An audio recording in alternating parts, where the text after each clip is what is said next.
The morning sun cast long shadows across the grounds of Buckingham Palace as King Charles III stood by the window of his private study, contemplating the year that had passed.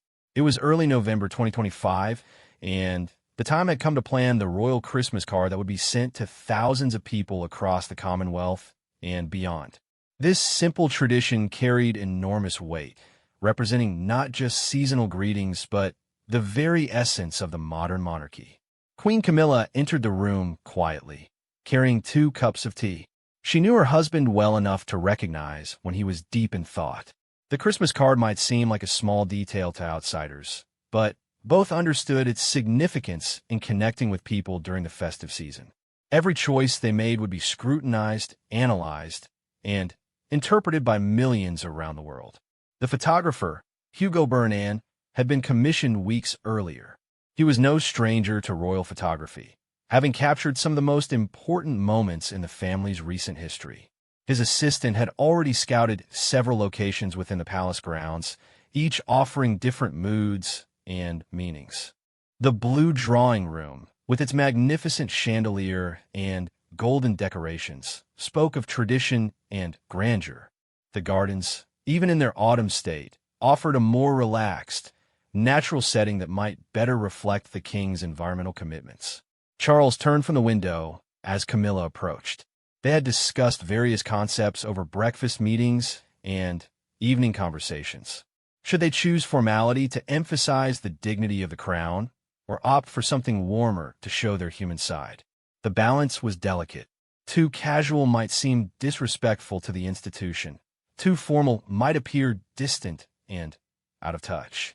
The king's private secretary, Sir Clive Alderton, had prepared a briefing document outlining previous Christmas cards from the past decade. Each told its own story. Some years featured the entire extended family, creating a sense of unity and continuity.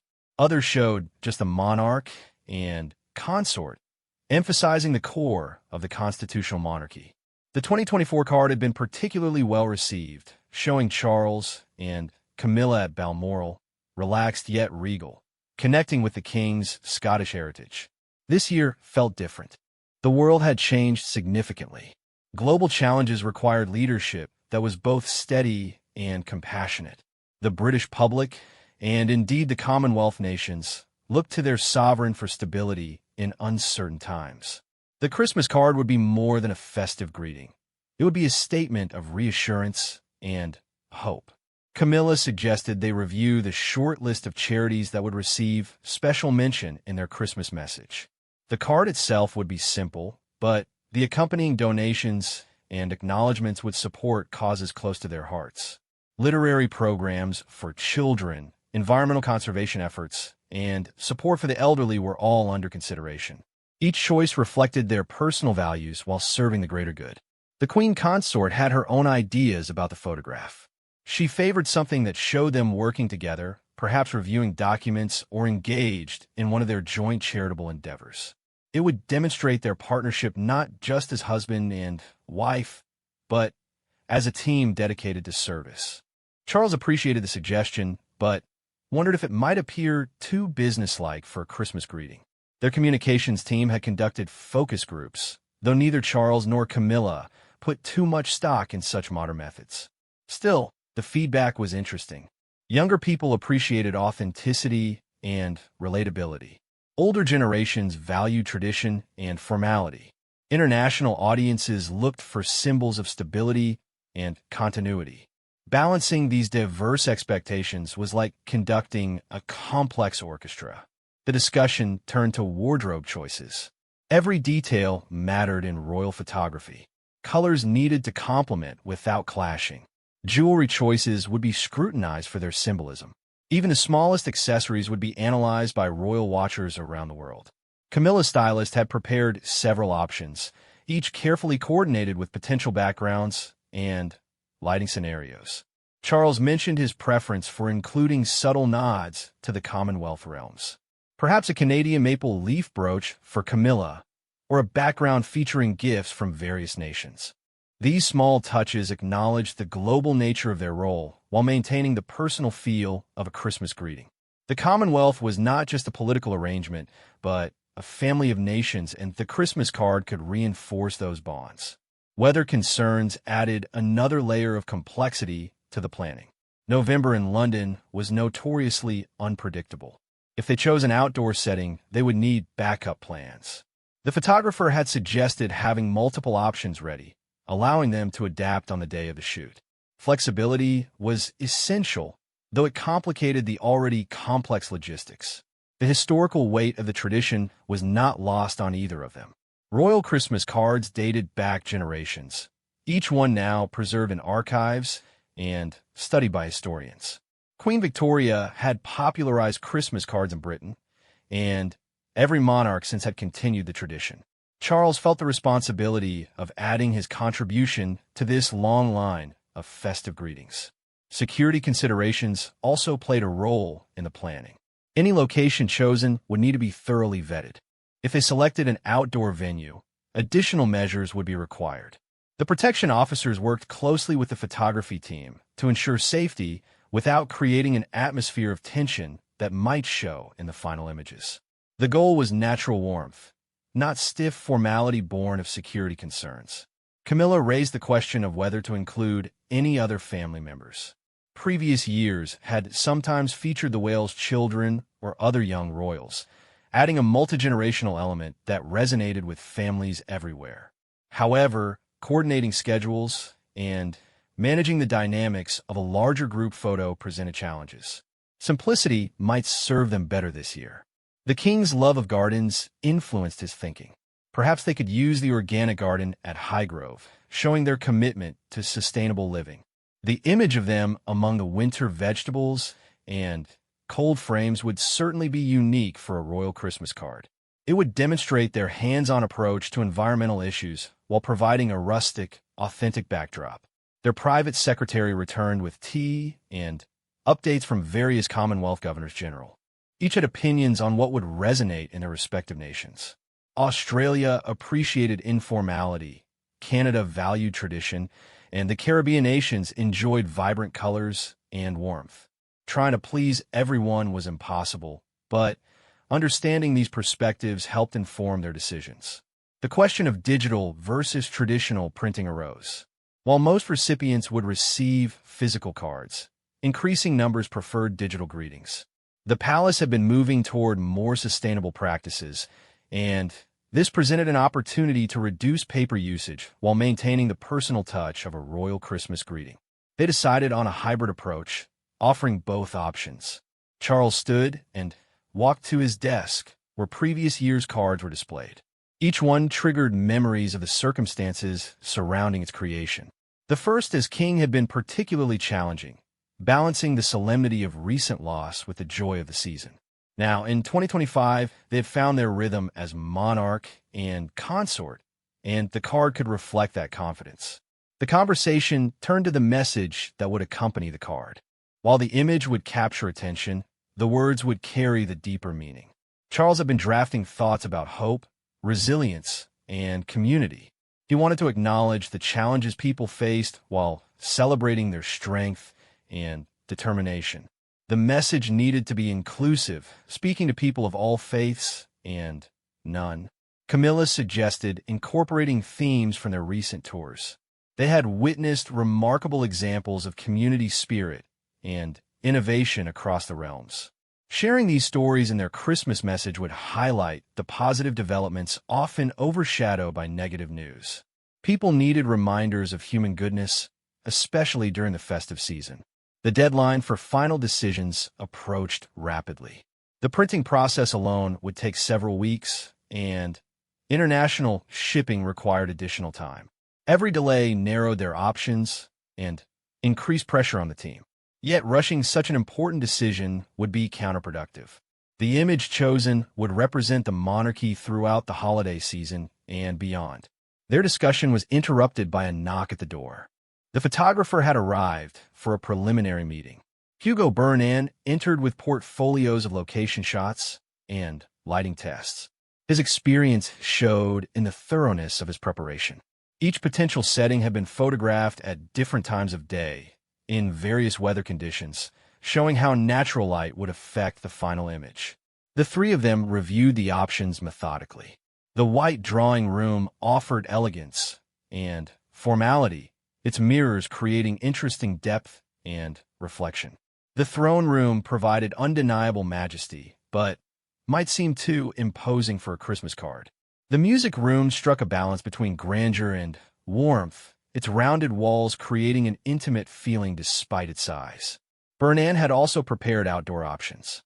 The palace gardens offered numerous possibilities, from a formal parterre to the more natural woodland areas.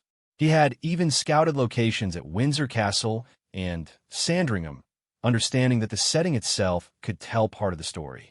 Each location would require different logistics, but offered unique storytelling opportunities. Color palettes were discussed in detail. Traditional Christmas colors of red and green might seem obvious but could appear cliched. Royal blue offered elegance and connected to their roles, while purple suggested Advent and preparation.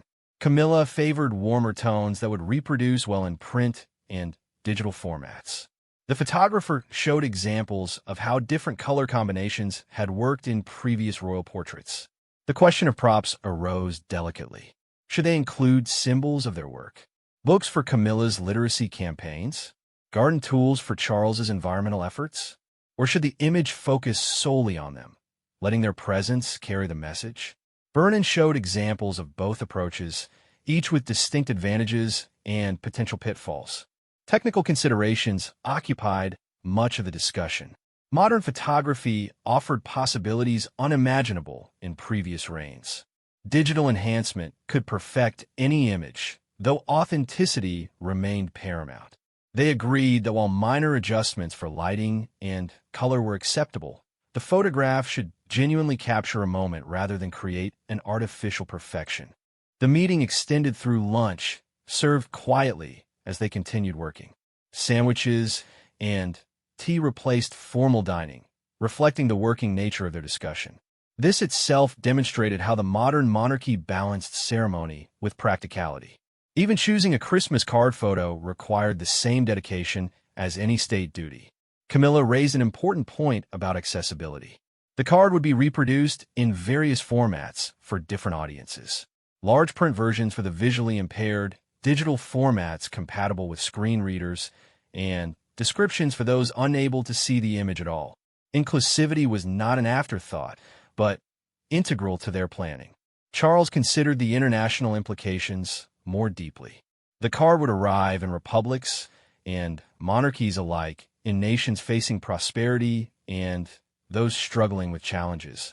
The image needed to transcend political systems and economic conditions, speaking to universal human values. This was the soft power of monarchy, connecting through shared celebration rather than political authority. The photographer departed with clear direction, but flexibility to adapt as conditions required. The actual shoot was scheduled for the following week, allowing time for final preparations. Weather forecasts will be monitored closely, and backup plans remained ready. Everyone understood that despite meticulous planning, the best photographs often came from spontaneous moments. That evening, Charles and Camilla continued their discussion privately. Away from advisors and photographers, they could speak more freely about their vision. The Christmas card represented their partnership to the world, and both wanted it to authentically capture their relationship and roles. They had grown comfortable with the public nature of their positions while maintaining private spaces for genuine connection.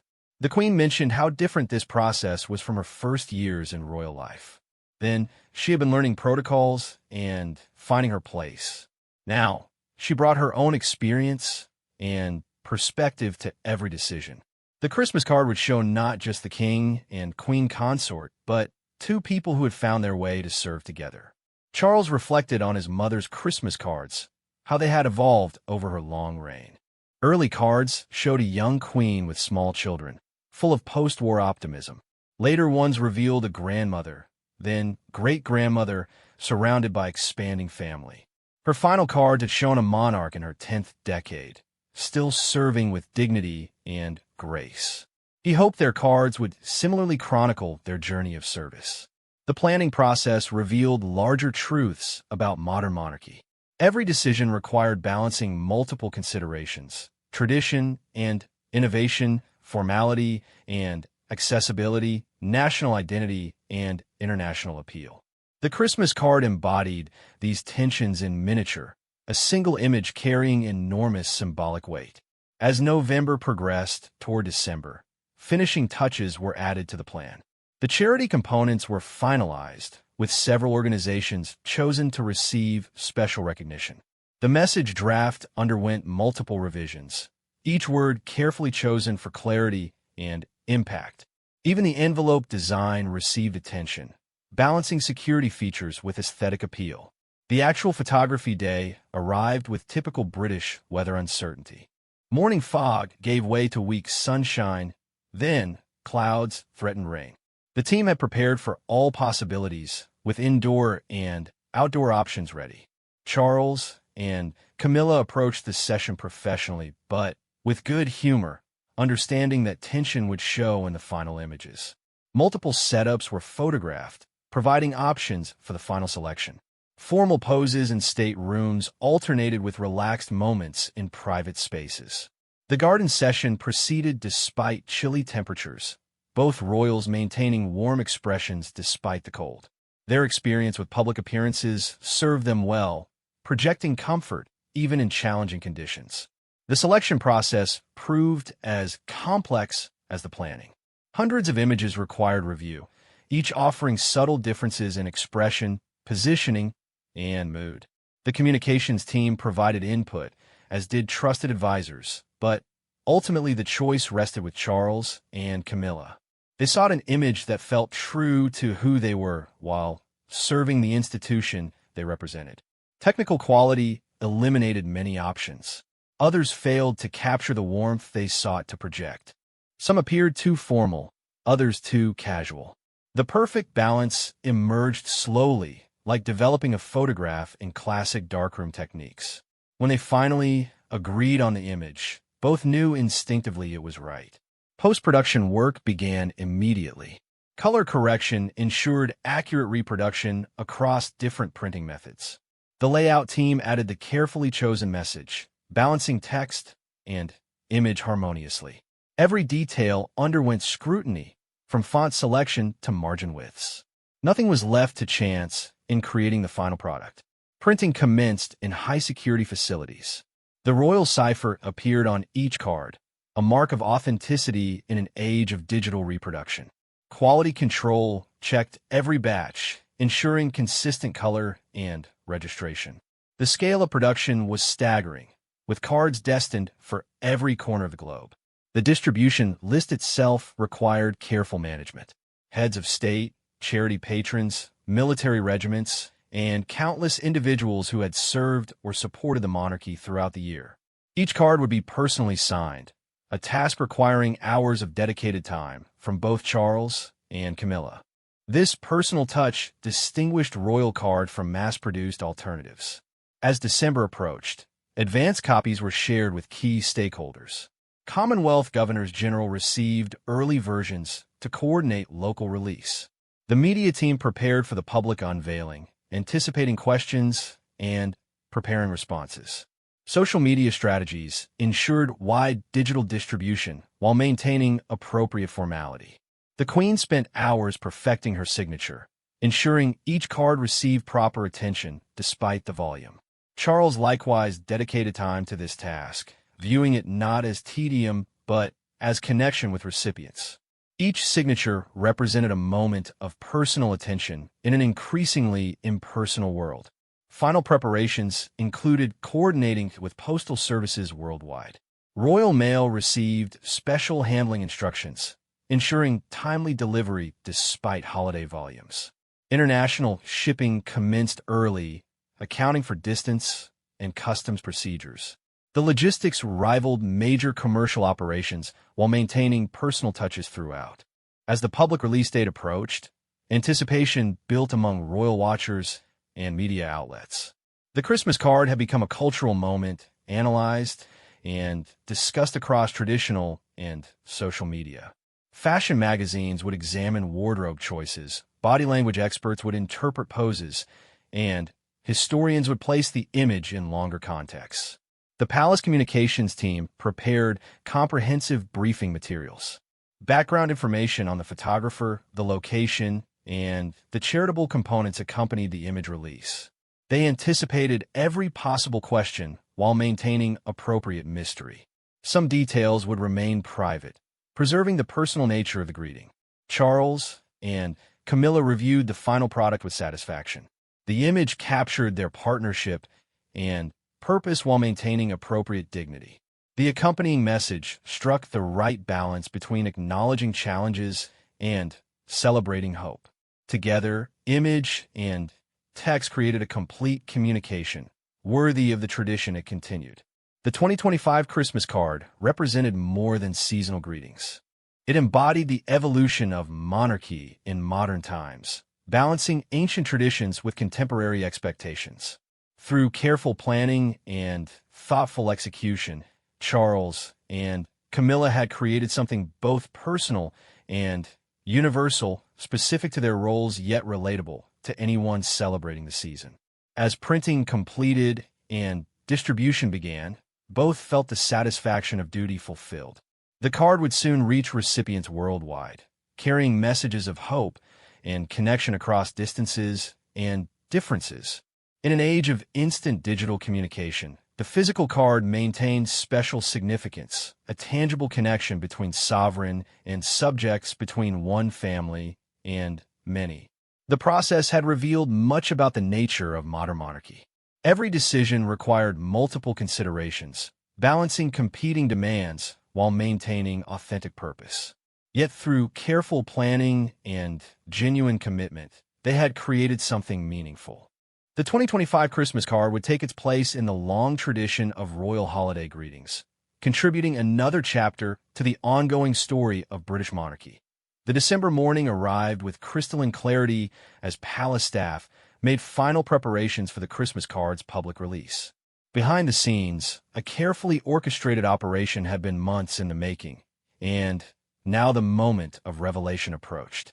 King Charles reviewed the schedule one final time, while Queen Camilla attended to last-minute details with her private secretary. The chosen photograph had exceeded their expectations. Captured in the blue drawing room, it showed the royal couple seated together near the fireplace, their poses relaxed yet dignified. Natural light from the tall windows created a warm ambience, while the room's golden decorations provided a festive backdrop without overwhelming the subjects. Charles wore a navy suit with a subtle tartan tie honoring his Scottish connections, while Camilla chose an elegant emerald dress that complemented the season without being too literal. The media embargo would lift at midnight, allowing newspapers and websites worldwide to share the image simultaneously. Advanced copies had been delivered to major outlets under strict confidentiality agreements. The palace press office fielded constant inquiries from journalists seeking additional details or exclusive angles on the story. Each request was handled with professional courtesy while maintaining the agreed timeline. In his private study, Charles signed the final batch of cards designated for personal friends and distant relatives. His fountain pen moved steadily across each card, adding the personal touch that distinguished royal greetings from printed signatures. He paused occasionally to flex his fingers, remembering his mother performing the same task year after year. The physical act of signing connected him to recipients in a way digital communication never could. Camilla worked in the adjacent room, adding her signature to cards for her patronages and personal connections. She had developed her own system over the years, organizing cards by category to ensure appropriate messages for different recipients. Military regiments received different greetings than literary societies, though all carried the same fundamental warmth and appreciation. The charity component had grown beyond initial plans. 6 organizations would receive special recognition and substantial donations alongside the card's release. Each represented causes central to the royal couple's values: adult literacy, sustainable agriculture, youth music programs, interfaith dialogue, support for veterans, and conservation of historic gardens. The announcements would accompany the card's release, demonstrating how traditional ceremonies could support contemporary causes. Sir Clive Alderton coordinated with Commonwealth High Commissioners to ensure synchronized release across time zones. The card would appear first in New Zealand and Australia, moving westward as the Earth rotated. This rolling revelation created sustained interest while respecting the global nature of the king's role. Each realm would experience the moment during their own morning news cycles. The palace kitchens prepared for the thank you reception scheduled for the following week. Everyone who had contributed to the card creation would be invited, from the photographer and his assistants to the printing staff and distribution teams. Charles insisted on personally thanking each person involved, understanding that their dedication made the tradition possible. Security briefings intensified as public interest grew. While a Christmas card might seem benign, it represented the monarchy to millions and thus required protection from potential misuse or manipulation. Digital security experts monitored for fake versions or altered images that might circulate online. The official release would include verification methods to authenticate genuine cards. In the communications office, young staff members prepared social media campaigns to accompany traditional media release. The monarchy had embraced digital platforms while maintaining appropriate dignity. The Christmas card would appear on official accounts with carefully crafted captions in multiple languages. Engagement will be monitored, but not pursued aggressively, allowing organic sharing to spread the seasonal message. The Archbishop of Canterbury had been consulted on the religious elements of the accompanying message. While respecting the multi-faith nature of modern Britain and the Commonwealth, the Christmas card inherently carried Christian significance. The balance was delicate, acknowledging the holiday's religious roots while ensuring inclusivity for all recipients. The final message achieved this through focusing on universal values of hope, compassion, and community. Camilla met with her stylist to discuss the positive reception of her wardrobe choice in the photograph. The emerald dress had been selected from several options, chosen for its elegance and seasonal appropriateness without being costumey. Already, fashion magazines were preparing features on the outfit, and similar styles would likely appear in stores within days. This influence was understood and carefully considered in every public appearance. The environmental impact of the card production received special attention this year. Recycled paper, vegetable-based inks, and carbon-neutral shipping demonstrated commitment to sustainability. Charles had personally overseen these choices, ensuring that spreading Christmas joy didn't compromise environmental values. The digital option had been enhanced to encourage electronic delivery where appropriate. International reactions began arriving from Commonwealth realms as their embargoes lifted. Australian media praised the warmth of the image, while Canadian outlets appreciated the subtle maple leaf pin on Camilla's dress that had gone unnoticed until now. These small touches demonstrated the thought invested in every detail, acknowledging the diverse nations united under the crown. The card's typography had been specially commissioned, creating a unique font that balanced tradition with readability. The calligrapher had worked for weeks, perfecting letter forms that would reproduce clearly at any size while maintaining elegance. Even the color of the ink had been tested extensively, ensuring it would appear consistent across different printing methods and papers. In the palace archives, space was prepared for preserving this year's card and associated materials. Future historians would study these artifacts, analyzing choices and seeking insights into the monarchy's evolution. The archivist carefully documented every decision and variation, creating a comprehensive record for posterity. This attention to historical preservation reflected understanding that today's routine would become tomorrow's heritage. Charles spent the afternoon in telephone conversations with Commonwealth Governors-General, discussing the card's reception in their respective nations. Each reported positive responses, with particular appreciation for the accessible warmth of the image. The formal distance that had sometimes characterized royal communications was giving way to appropriate approachability while maintaining necessary dignity. The Queen's correspondence team prepared responses to the anticipated influx of return greetings. Thousands of people would send their own cards to the palace, each requiring acknowledgement. Template responses were prepared for various scenarios while allowing personalization where appropriate.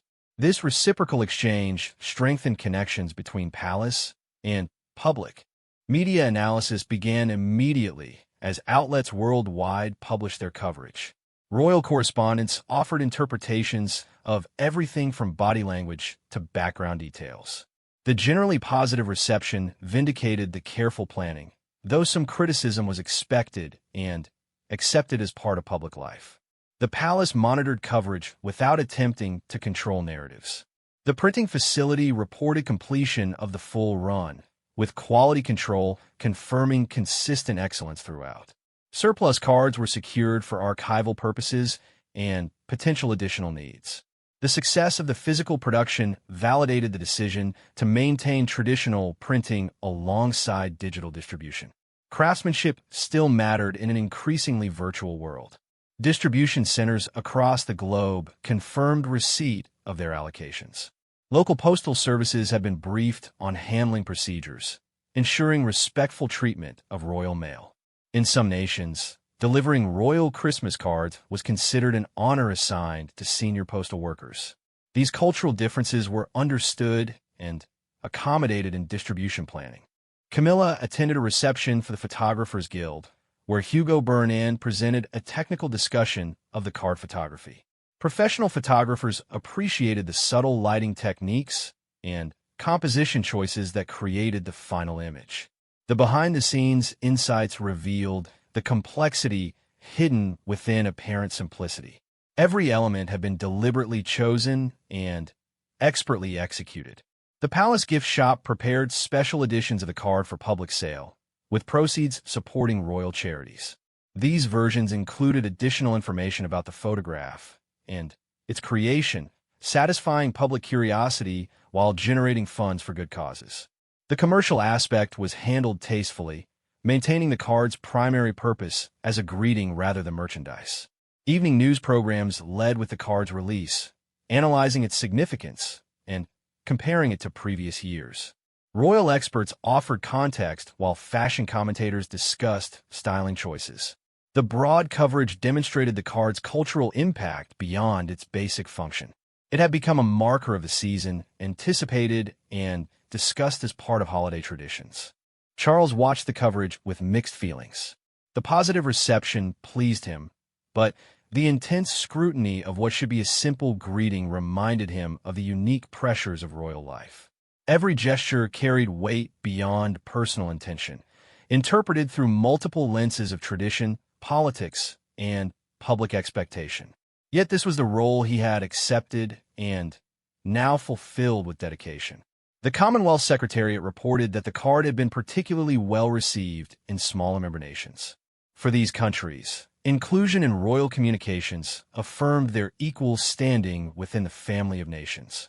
The card served diplomatic purposes alongside its seasonal greetings, strengthening bonds through shared celebration.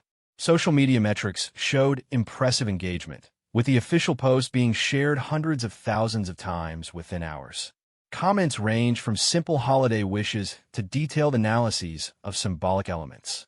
The Palace social media team monitored for inappropriate content while allowing natural conversation to flourish. Digital engagement complemented traditional media coverage. The following morning brought international newspaper coverage, with front pages from Tokyo to Toronto featuring the royal Christmas card.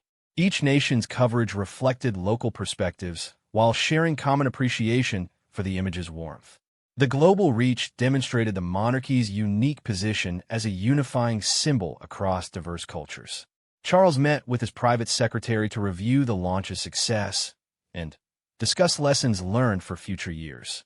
Every aspect was analyzed, from timing to distribution methods. Continuous improvement was essential for maintaining relevance while honoring tradition. The Christmas card might seem like a small matter, but it exemplified the careful balance required in modern monarchy. The Queen attended a literacy charity event where recipients of royal Christmas cards shared what the gesture meant to them. Elderly volunteers spoke of displaying cards from multiple reigns, creating personal connections to history. Young people appreciated the tangible nature of physical cards in an increasingly digital world. These testimonies reinforced the value of maintaining traditional practices.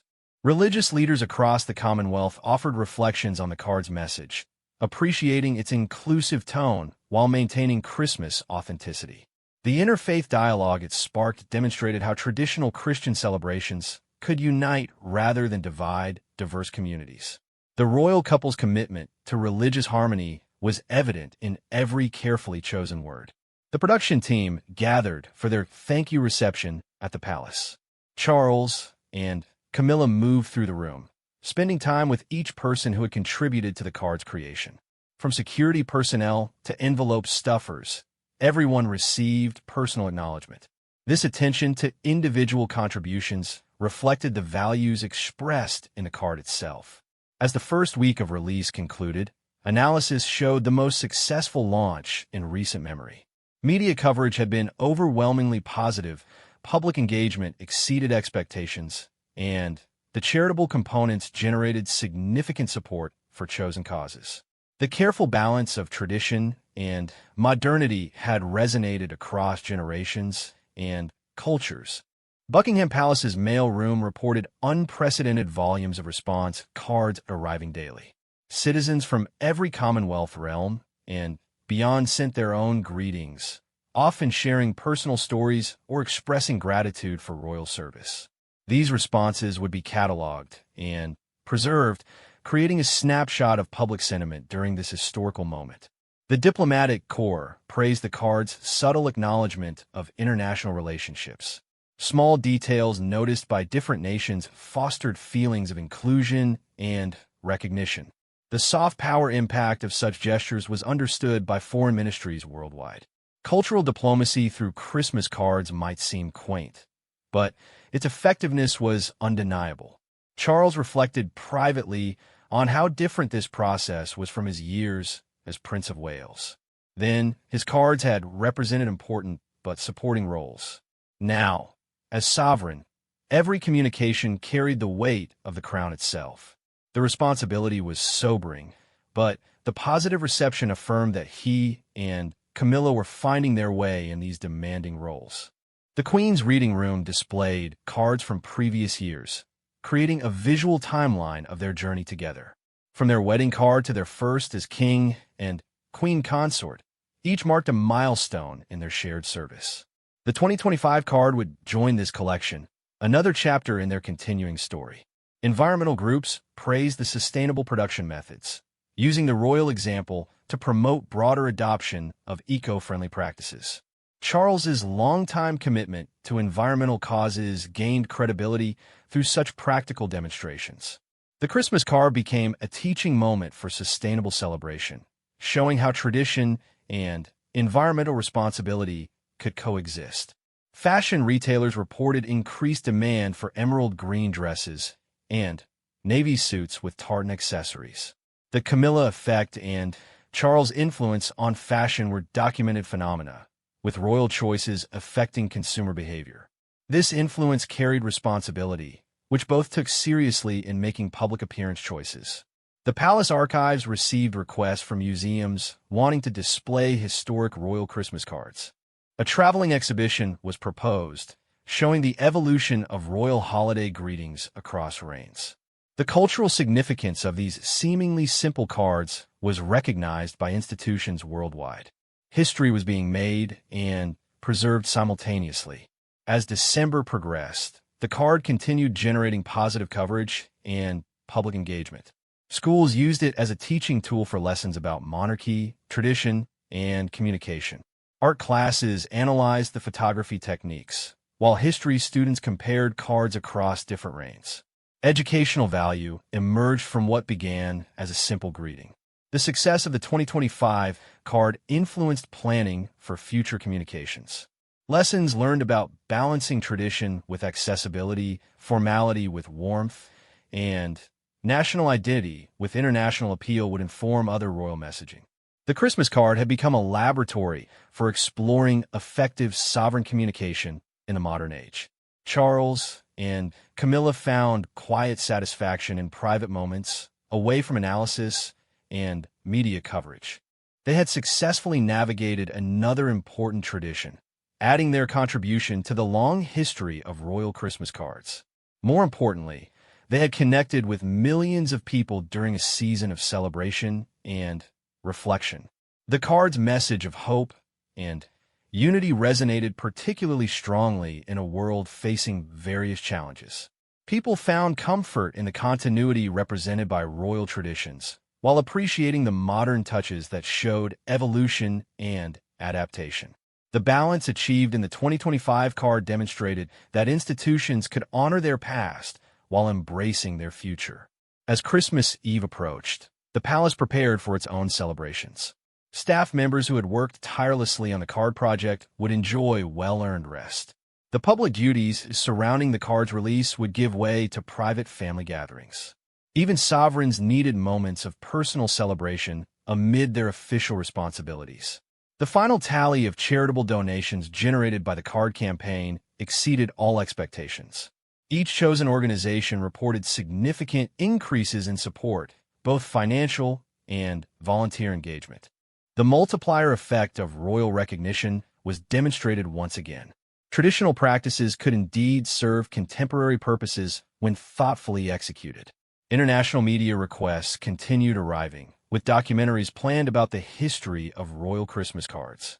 The 2025 edition would feature prominently, representing a successful fusion of heritage and innovation.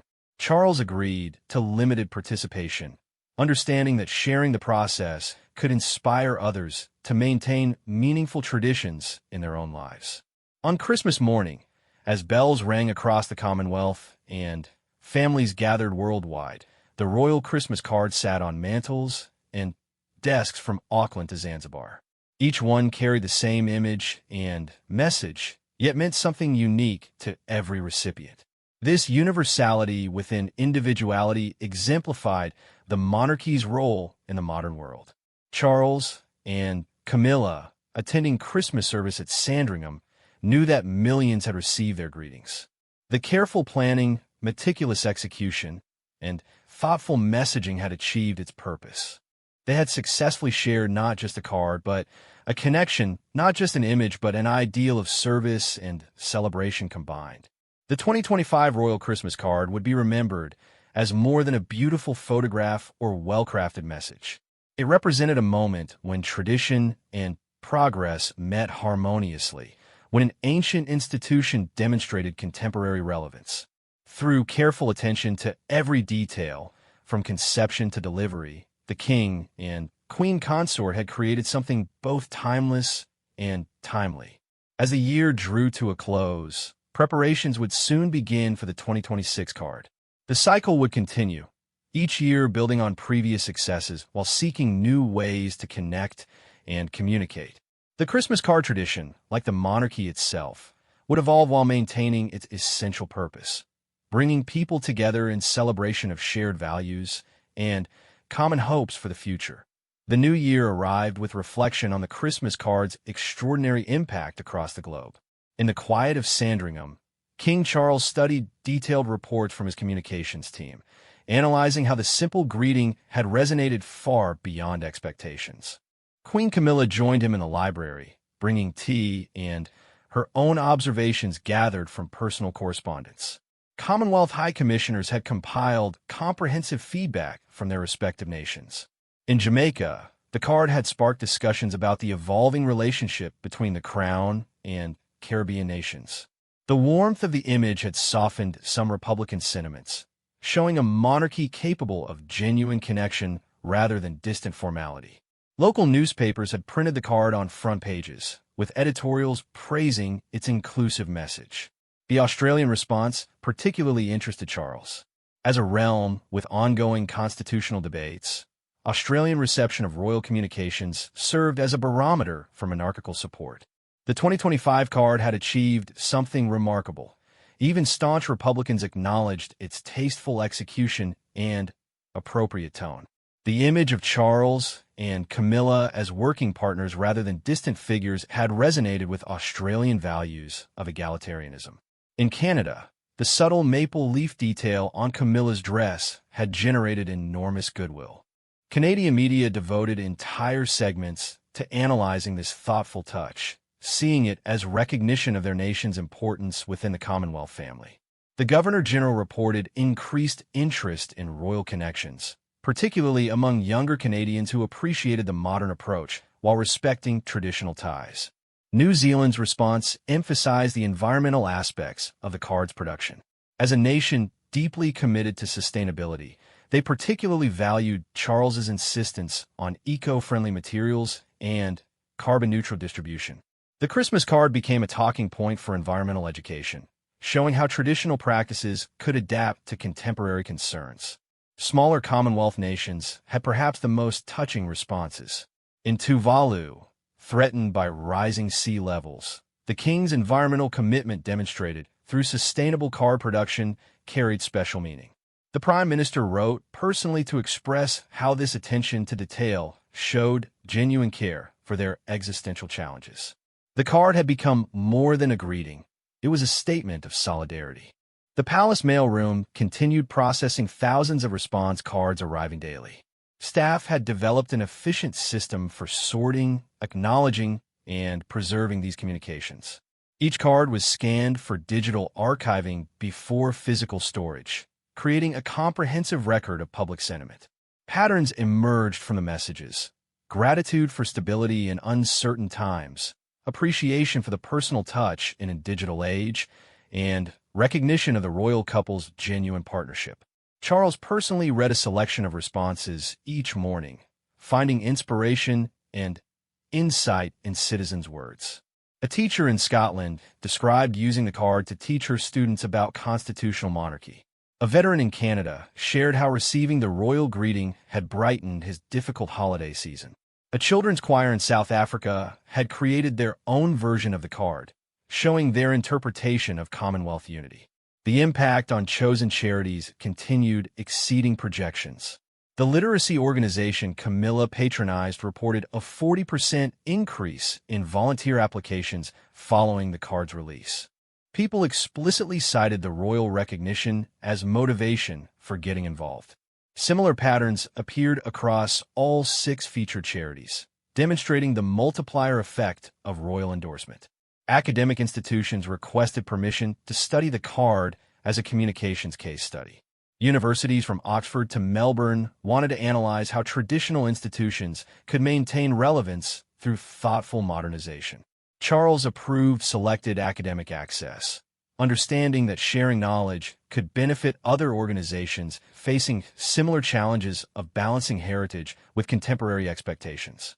The diplomatic community took note of the card's success in strengthening Commonwealth bonds. Ambassadors reported that the warm reception had created favorable conditions for various bilateral initiatives. Soft power through Christmas cards might seem quaint to some, but seasoned diplomats understood its effectiveness in building relationships that facilitated more substantive cooperation. Media analysis revealed interesting generational differences in reception. Older audiences appreciated the continuity with previous reigns while noting the modern touches. Younger people, surprisingly, showed even stronger engagement, sharing the image across social media platforms with comments about wholesome content and relationship goals. The card had achieved rare intergenerational appeal.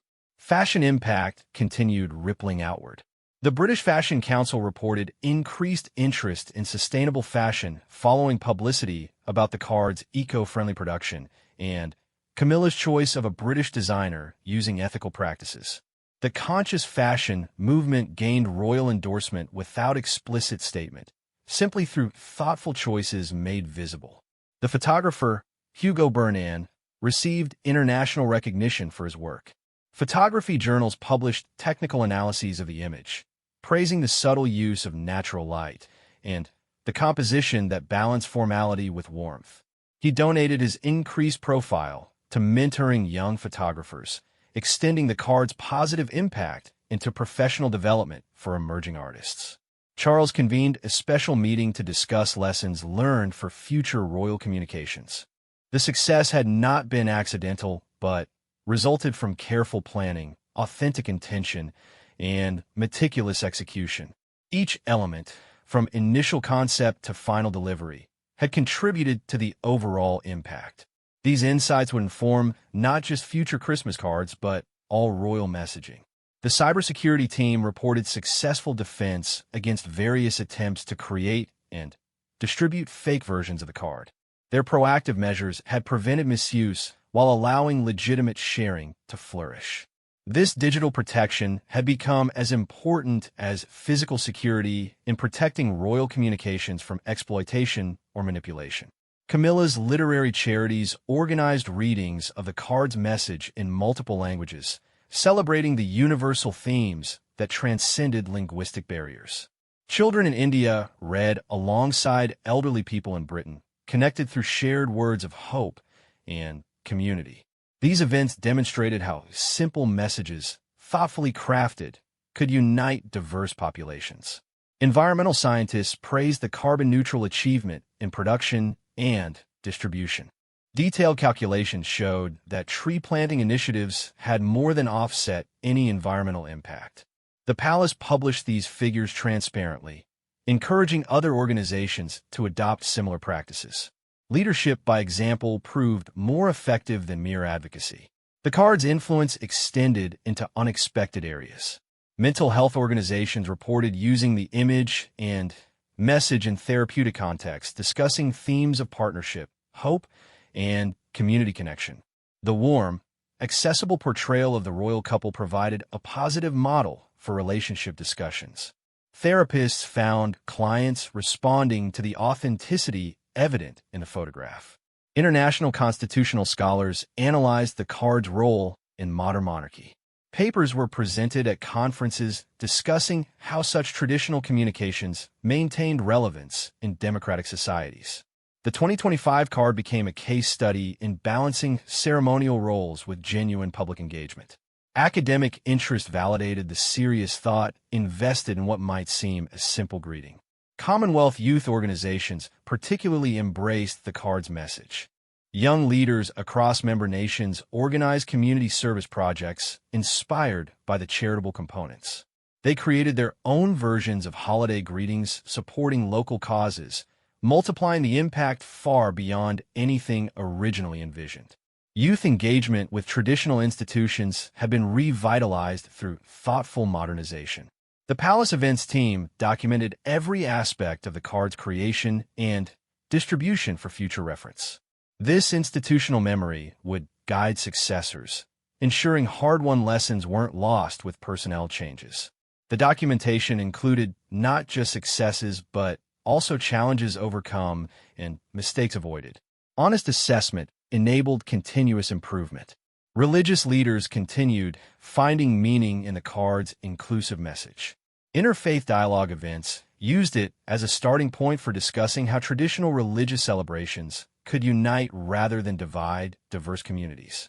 The careful balance of acknowledging Christmas's Christian roots while welcoming all people demonstrated skilled navigation of complex cultural territories. Business schools requested case studies on the project management aspects. The coordination required between multiple teams, vendors, and international partners offered lessons in complex logistics.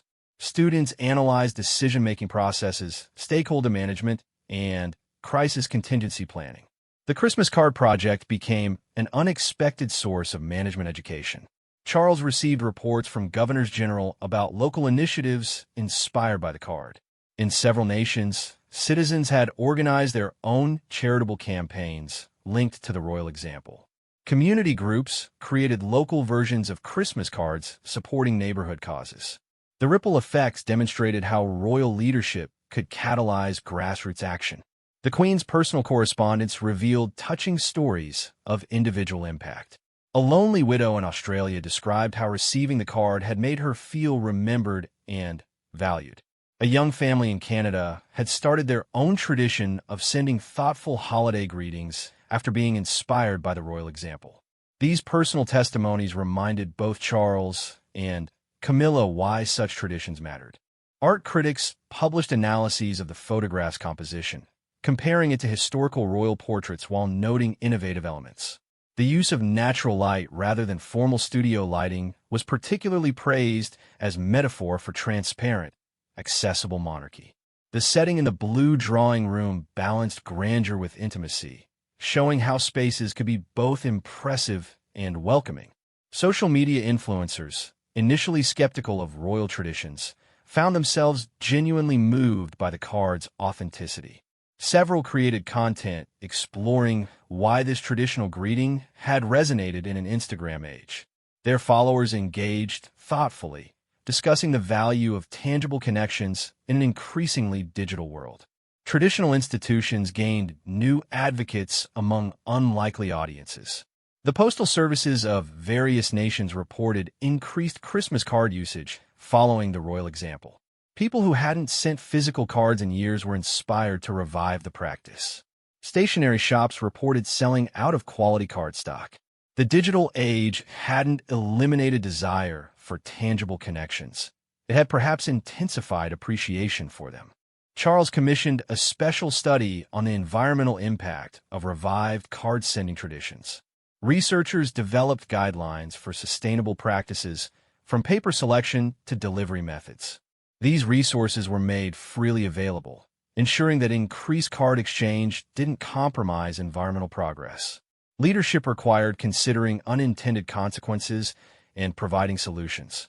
Museum curators began planning exhibitions featuring the 2025 card within broader contexts of royal imagery and communication. The Victoria and Albert Museum proposed a comprehensive show exploring how monarchs had connected with subjects through visual media across centuries. The Christmas card would represent contemporary continuation of ancient practices, adapted for modern sensibilities. The success influenced planning for other royal communications throughout 2026.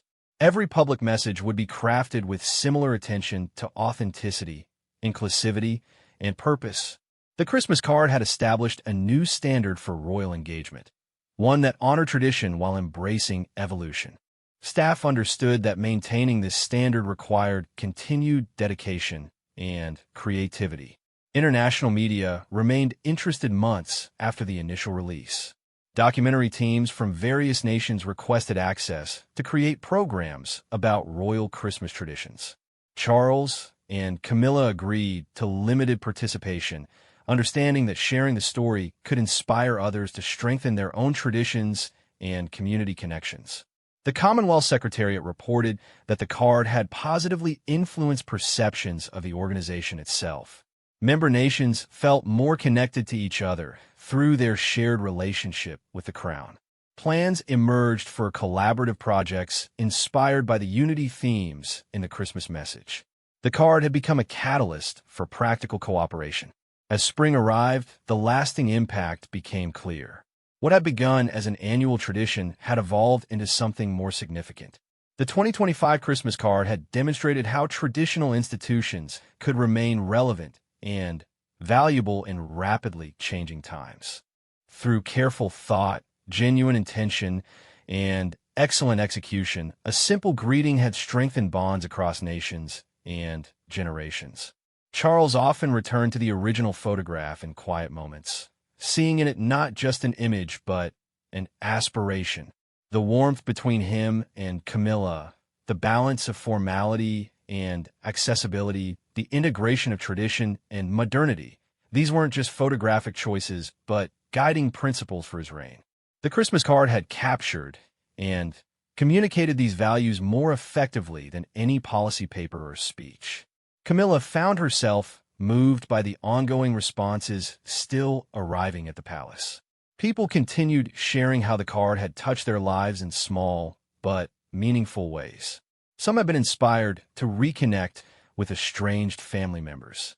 Others had started volunteering for charities. Many simply felt more connected to their community and nation. These individual transformations collectively created significant social impact. The archivists completed their comprehensive documentation of the 2025 card project.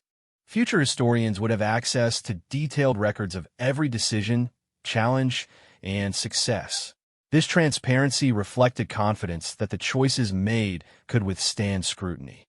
More importantly, it provided a roadmap for future generations to build upon this foundation. Educational curricula began incorporating the Christmas card as a case study in various subjects. Art classes analyzed the photography, business schools studied the project management, environmental science courses examined the sustainability measures, and sociology professors discussed its role in maintaining social cohesion. The card had become an unexpected educational resource. The Palace gift shop reported continued strong sales of card reproductions, with all proceeds supporting royal charities. People wanted their own copies of what had become an iconic image. The commercial success was carefully managed to maintain dignity while maximizing charitable benefit. Even merchandising could serve higher purposes when thoughtfully executed. As planning began for the 2026 card, the team brought hard-won wisdom to new challenges. They understood that replicating success required not copying what had worked, but applying underlying principles to fresh circumstances. Each year would bring unique opportunities and obstacles. The commitment to excellence, authenticity, and service would remain constant while expressions evolved. The global response had validated the importance of maintaining meaningful traditions in an accelerating world. People crave connection, stability, and hope, all of which the Christmas card had provided. Technology hadn't replaced human need for tangible symbols of care and community. If anything, digital saturation had increased appreciation for physical artifacts of connection. Charles and Camilla understood their role more clearly through this experience. They served not as distant figures of ceremonial purpose, but as focal points for national and Commonwealth identity. Every public action, even something as simple as a Christmas card, carried responsibility to strengthen social bonds and inspire positive action. This weight of responsibility was balanced by the privilege of making real difference in people's lives. The 2025 Christmas card would be remembered as a turning point in royal communications. It had shown how ancient institutions could speak to contemporary hearts, how formal roles could express genuine warmth, and how careful planning could create authentic moments. Most importantly, it had demonstrated that traditions weren't museum pieces, but living practices that evolved while maintaining their essential purpose. As the story of the 2025 card entered royal history, its lessons continued influencing decisions and inspiring actions. The simple greeting had become a complex case study in leadership, communication, and social connection. Future generations would look back on this moment as exemplifying how monarchy adapted to serve modern needs while honoring timeless values. The final assessment was clear. Through thoughtful intention and flawless execution, King Charles and Queen Camilla had transformed a routine obligation into a meaningful moment of global connection. The 2025 Christmas card stood as testament to the power of traditional practices reimagined for contemporary relevance. It had brought light to a sometimes dark world, hope to the struggling, and unity to the diverse, precisely what Christmas greetings should achieve. The summer of 2026 brought unexpected revelations about the true impact of the previous year's Christmas card. Researchers at Cambridge University had completed a comprehensive study analyzing its social, cultural, and economic effects across the Commonwealth. Their findings surprised even King Charles and Queen Camilla, who had understood the card's success, but not its full transformative power. The study revealed measurable increases in community cohesion scores across multiple nations following the card's release. Sociologists traced direct connections between the themes emphasized in the royal greeting and subsequent grassroots initiatives. Communities had organically organized around the values of hope, partnership, and service that the card embodied. What started as a simple holiday greeting had catalyzed genuine social change. Charles sat in his study at Highgrove, reading through testimonies collected by the researchers. A youth group in Papua New Guinea had started a pen pal program with elderly residents in Britain, inspired by the intergenerational connection the card represented. An environmental organization in Barbados had launched a sustainable greeting card initiative, teaching traditional crafts while protecting local forests. These stories multiplied across pages, each demonstrating how royal example had sparked local action. Camilla discovered equally moving stories within her own correspondence networks. Literary groups had reported significant increases in membership after the card highlighted the importance of reading and education. Book clubs had formed in communities that had never had them, often starting with discussions of the Christmas message itself. The Queen Consort's long advocacy for literacy had found new expression through unexpected channels.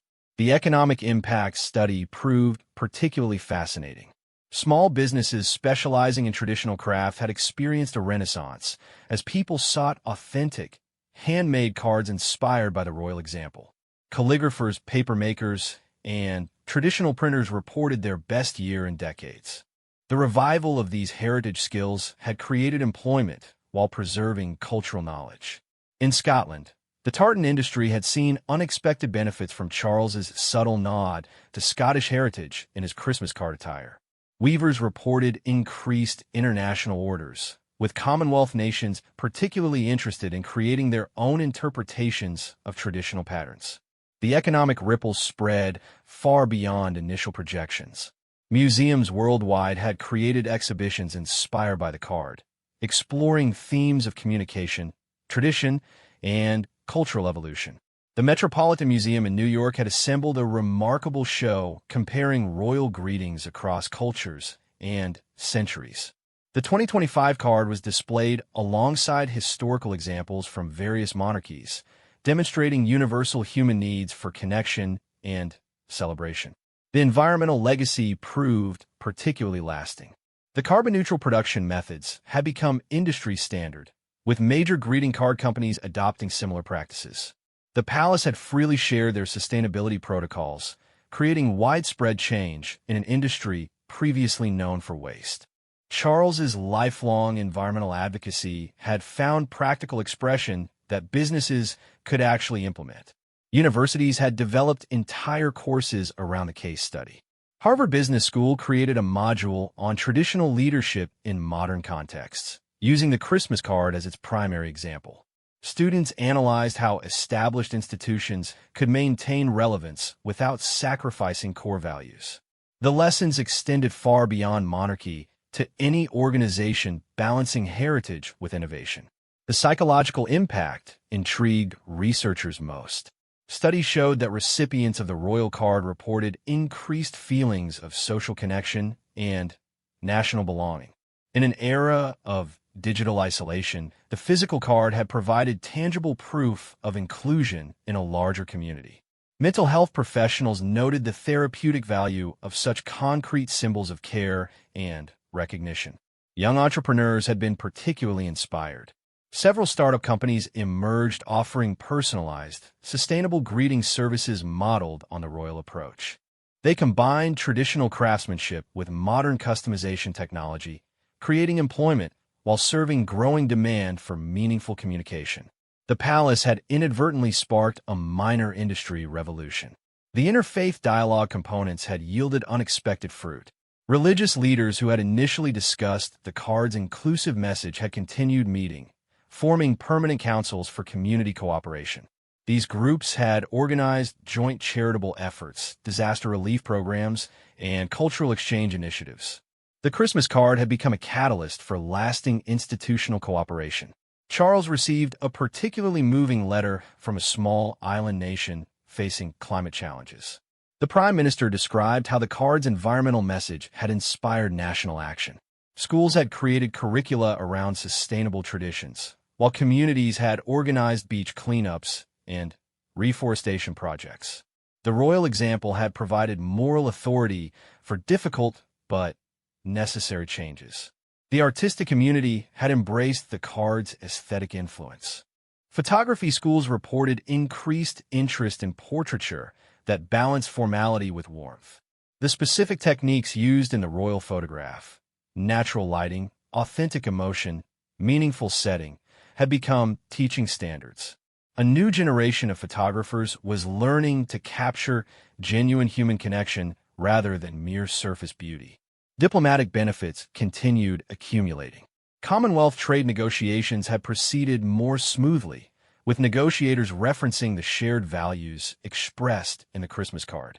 The intangible goodwill generated by thoughtful royal communication had created favorable conditions for practical cooperation.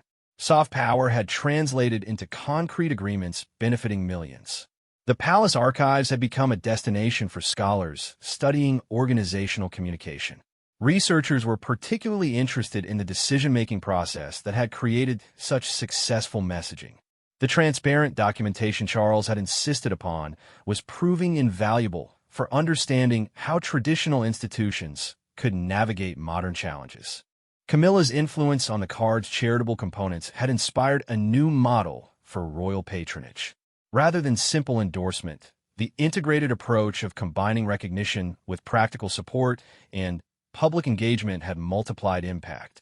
Other royal families and public figures were adopting similar strategies, understanding that modern leadership required active participation rather than passive blessing.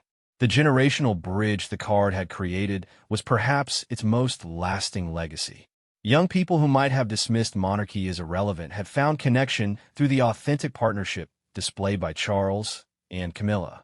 Older citizens had appreciated the respect for tradition while embracing necessary change. The card had spoken to all ages by refusing to pander to any single demographic. Social media's role in amplifying the card's impact had been studied extensively. The organic sharing and positive engagement had demonstrated how traditional institutions could benefit from modern platforms without compromising dignity.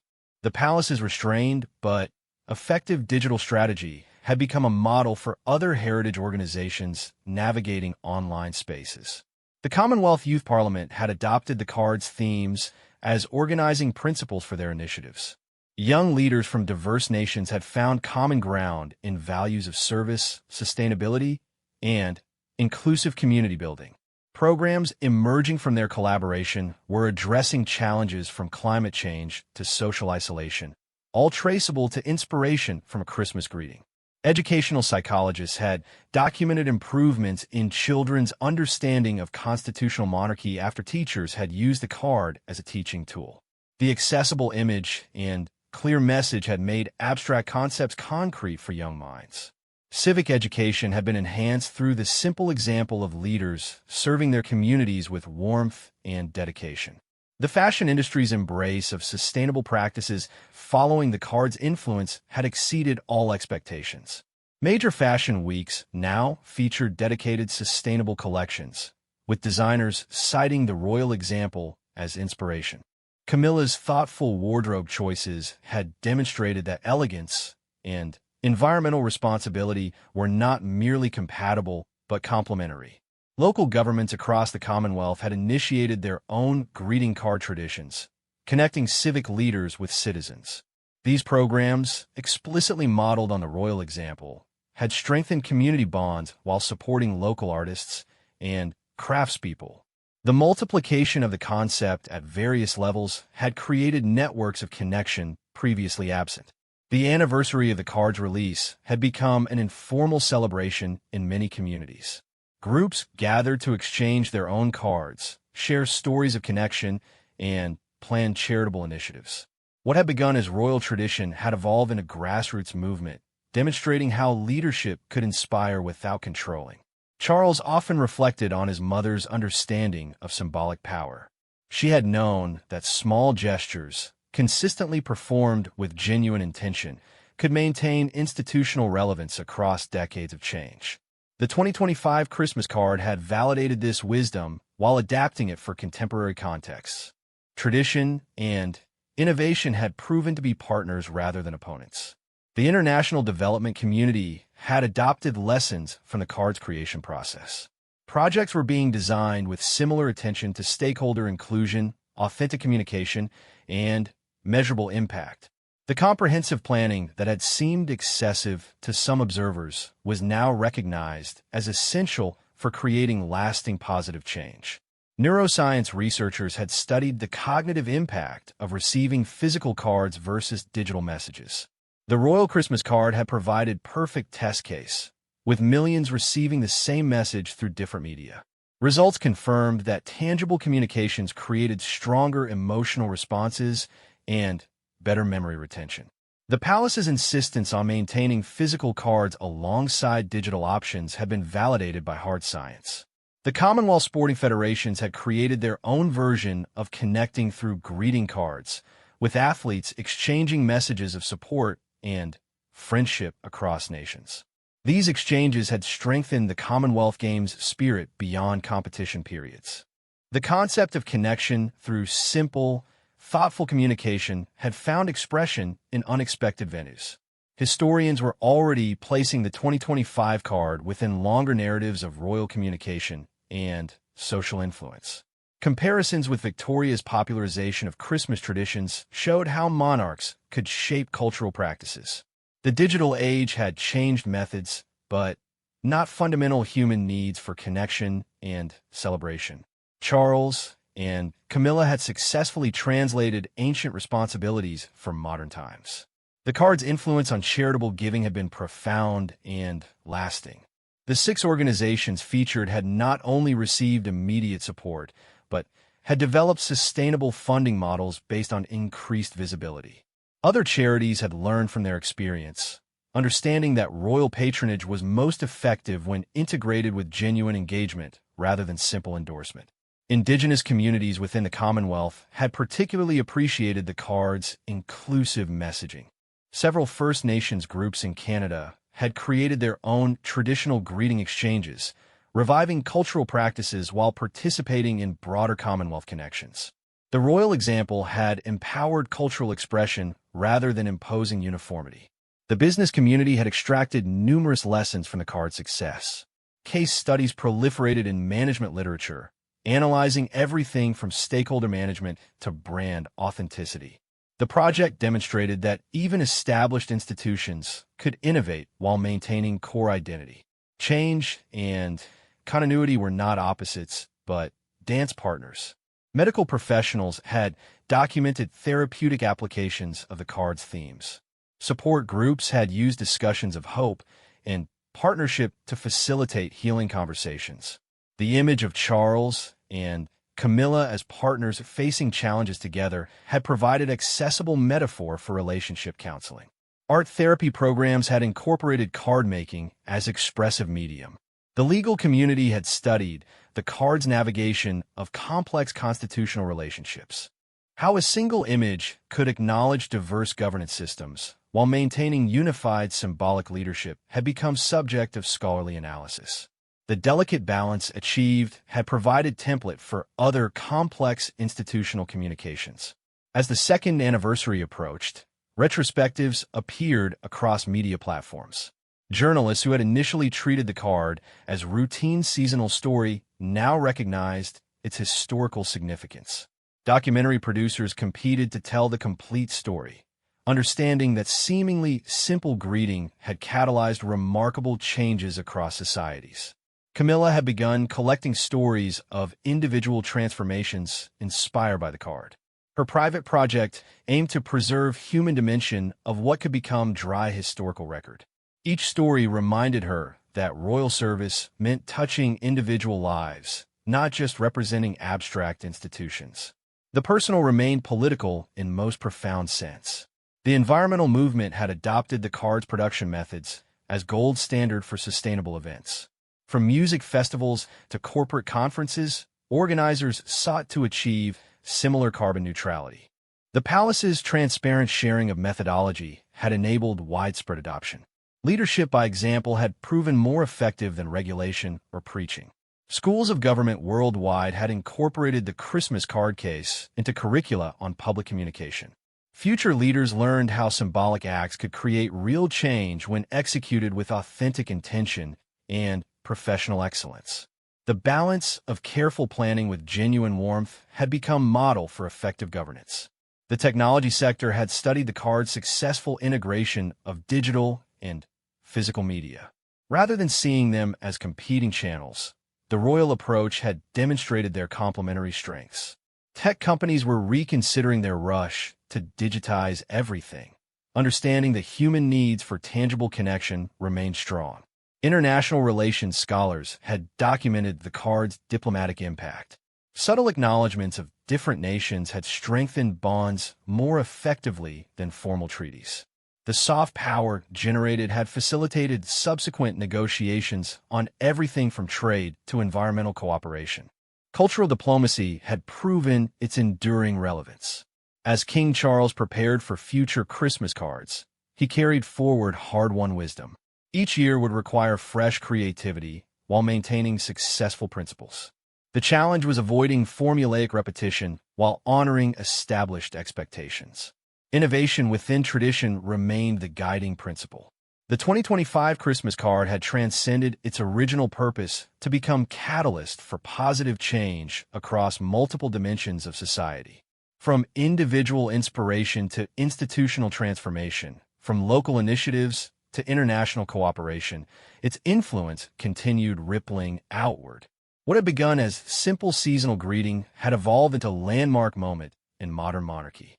Future historians would mark the 2025 card as turning point when traditional institutions proved their continued relevance through thoughtful adaptation. The success had not come from abandoning heritage, but from expressing timeless values through contemporary methods. Charles and Camilla had shown that authentic leadership could unite diverse peoples around shared hopes. The lasting legacy would be measured not in single dramatic moments, but in countless small changes across communities worldwide. People sending thoughtful cards to lonely neighbors, businesses adopting sustainable practices, young people engaging with civic institutions, communities organizing charitable initiatives. These multiplied impact had transformed societies in ways both subtle and profound. As the story of the 2025 Christmas card entered its final chapters, its true significance became clear. In an age of division and digital isolation, a simple photograph and heartfelt message had reminded millions of their shared humanity. The royal couple had fulfilled their highest calling, bringing people together in service of common good. Through careful planning and genuine care, they had created not just a greeting, but a movement, not just an image, but an inspiration. The Christmas card would be remembered as proof that traditions need not be museum pieces, but could be living practices addressing contemporary needs. King Charles and Queen Camilla had demonstrated that institutional leadership at its best meant serving as catalyst for positive change, while maintaining stabilizing continuity. Their 2025 Christmas card had become far more than seasonal greeting.